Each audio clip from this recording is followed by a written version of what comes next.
সরকারের কথা, আমাদের দলের কথা এবং বাংলাদেশের কথা যে আমরা মাদককে না বলবো এবং আমাদের দল ক্ষমতায় আসার মাত্রই আমাদের মাননীয় প্রধানমন্ত্রী এই মাদকের বিরুদ্ধে শুধু না আমাদের এখানে সন্ত্রাস বলেন, চাঁদাবাজি বলেন, দুর্নীতির বিরুদ্ধে জিরো টলারেন্স ঘোষণা দিয়েছে, সেটা আপনারা সবাই অবগত আছেন।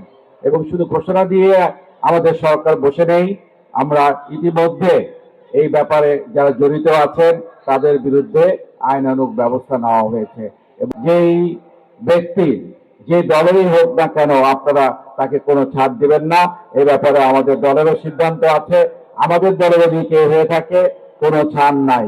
এখানে আমরা সবাইকে এক চোখে দেখব এবং মাদকে যারা জড়িত যারা আছেন তাদেরকে আজকে এই অনুষ্ঠানের মাধ্যমে আমরা শেষবারের মতো আমরা তাদেরকে ওয়ার্নিং দিয়ে যাচ্ছি যে আপনারা যারা এখনো এই ধরনের ব্যবসায় নিয়োজিত আছেন তাদেরকে সাবধান করে দিচ্ছি, আপনারা এই ধরনের কার্যক্রম বন্ধ করুন। এই ধারা আমাদেরকে অব্যাহত রাখতে হবে। আমরা আমাদের এখানে দুজন মাননীয় সংসদ সদস্য মহোদয় আছেন, আপনাদেরকে অবগত করে আমরা পথ চলতে চাই। আমরা ইতিমধ্যে মাদকের বিরুদ্ধে সামাজিক আন্দোলন কিভাবে জোরদার করা যায়, পাড়া মহল্লা কিভাবে সামাজিক প্রতিরোধ গড়ে তোলা যায়, মাদকের বিরুদ্ধে কিভাবে ঐক্যমত্য প্রতিষ্ঠা করা যায়, মাদকের বিরুদ্ধে কিভাবে একতা সৃষ্টি করা যায়, সে লক্ষ্যে আমরা ধারাবাহিক বৈঠক করে যাচ্ছি। অসংখ্য মাদক বিরোধী সভা সমাবেশ র্যালিতে অংশগ্রহণ করেছি, কিন্তু আজকের মতো এত সুন্দর একটি অনুষ্ঠান এর আগে কখনো হয়নি, এত মানুষের উপস্থিতিও হয়নি।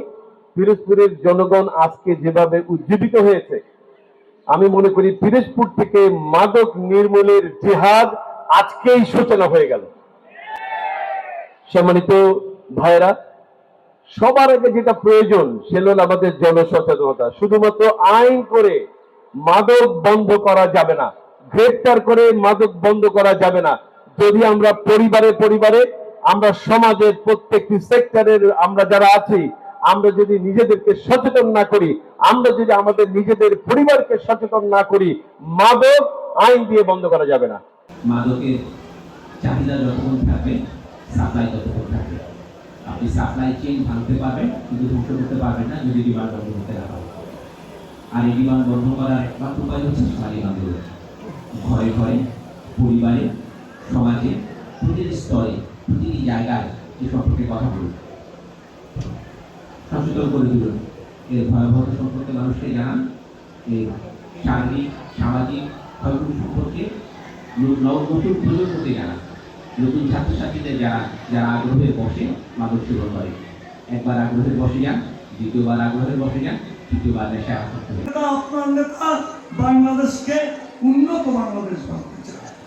সে কারণে সিঙ্গাপুরে 1973 সাল ধ্বংস হয়ে গেছে সিঙ্গাপুর। মানুষ আর ঘর থেকে কাজে বের হয় না। 73 সালে মৃত্যুদণ্ডের আইন মাদকের কারণে ব্যবহার, পাচারে মৃত্যুদণ্ড হবে। এই আইন বাস্তবায়িত হওয়ার পরে 5 বছরের মধ্যে সিঙ্গাপুর মাদক মুক্ত হয়েছে। একই কায়দায় ইন্দোনেশিয়ায় হয়েছে। আপনাদের সকলের মনে আছে বাংলাদেশের ভয়াবহ এনজয় করার মতো একটি জায়গা ছিল, সেই ছোট্ট ছোট্ট ছেলেদের এসিড নিক্ষেপ। আইনটি হয়েছে যে বয়সী হোক তার সর্বোচ্চ শাস্তি মৃত্যুদণ্ড। আপনাদেরকে জাতীয় সংসদ থেকে এ জাতীয় ঘোষণায় আসতে হবে। আজকের সভা বলে দেয়, আজকের অডিয়েন্স বলে দেয় যে আমরা সকলে মিলে এইভাবে সরকারি দল এবং বিরোধী দল পাশাপাশি বসে একটি গণতান্ত্রিক রাষ্ট্রে যদি এইভাবে একটি মহতী উদ্যোগকে আমরা সফল করতে না পারি, তাহলে আমাদের বেঁচে থাকার কোনো অর্থ নেই।